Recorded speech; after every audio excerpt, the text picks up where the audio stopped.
Hey guys, I'm Ava, and today I want to talk about why I think modern products, specifically Scarlet and Violet products, will never go below MSRP. For context, most Scarlet and Violet products are already above MSRP, despite being theoretically in print since they're less than 2 years old, which is the typical cutoff for Pokemon reprints, although this is not an absolute rule. Even brand new sets and upcoming sets are already above MSRP, and don't really seem like they'll get below that. In the US, the MSRP of a booster box is typically around $160, whereas an ETb is around $60, but we're seeing numbers way higher than that.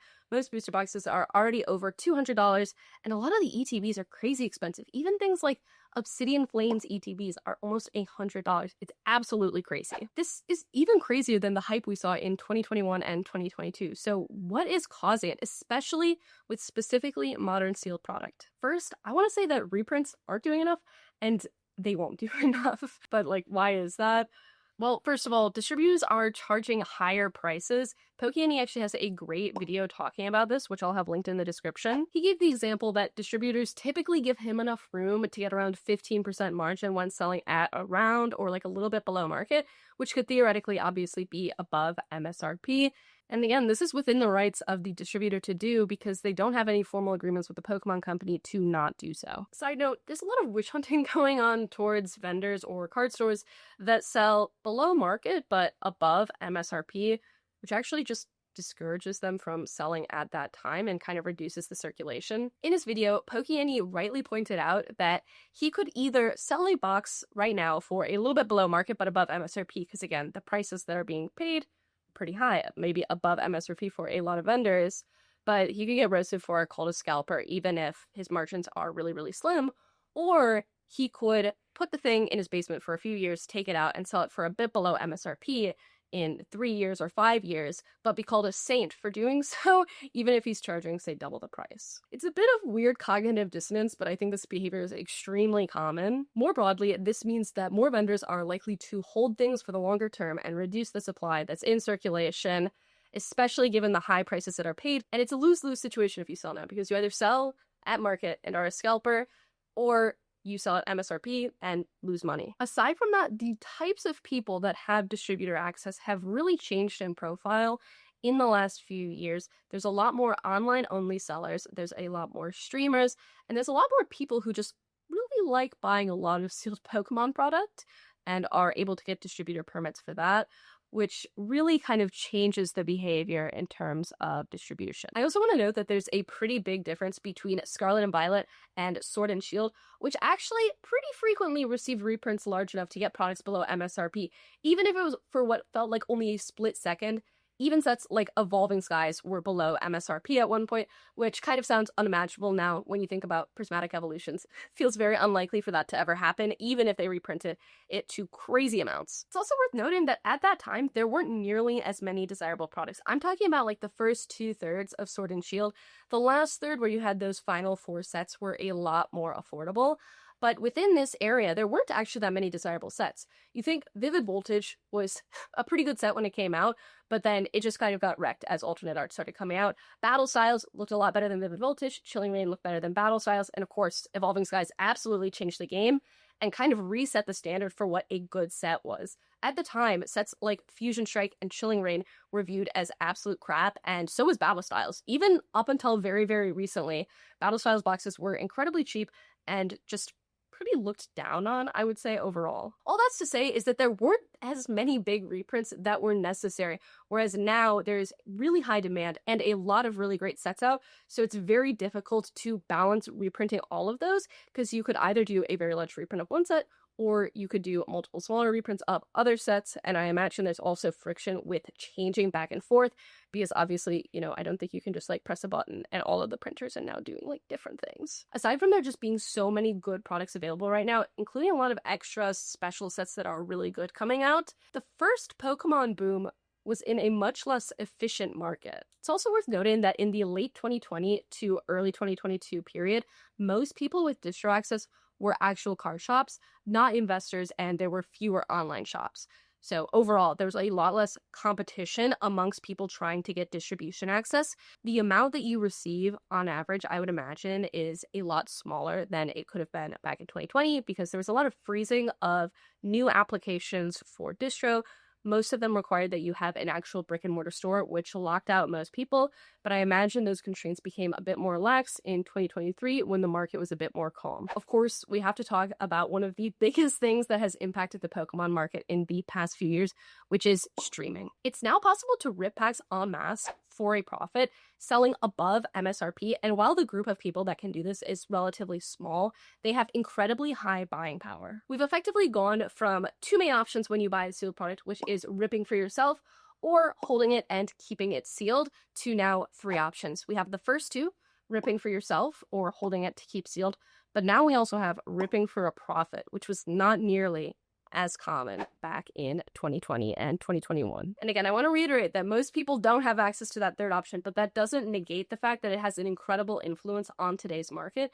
Even if you don't have that access, a lot of people probably know someone who'll pay really high prices for whatever sealed product they have and just cannot get enough of it. As most of you guys probably know if you've watched my videos before, I never advocate for buying into hype, so I really want to be clear with the intention of this video. My main point is that today's $200 box is an entirely different situation than 2021's $200 box. Also, I'm saying so many different years like 2020, 2021, and 2022. Really, I'm talking about most of Sword and Shield. One of the key differences here is that in 2021, some modern booster boxes were as low as $80, and those were considered to be absolute crap. Nobody wanted to touch them, but now I think people have realized that today's crap is tomorrow's gold. So Fusion Strike, Fusion Strikeout, now a good set, Chilling Pain, Chilling Rain, also doing incredibly well. And even lowly little Battle Styles has finally had its moment in the sun. Now almost every single box is at or above 200 or very, very close to it, which means that they're all sitting around the same point,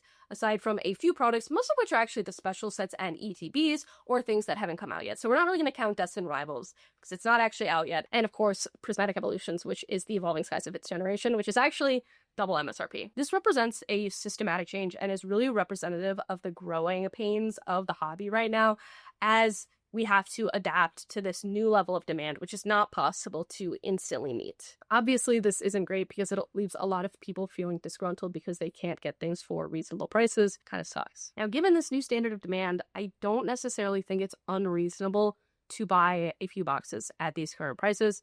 Normally, I used to always advocate for buying below MSRP, but I think a lot of these products will never get down to MSRP. To be abundantly clear, in this video, I'm not commenting on how much I think these sets will appreciate in the long run.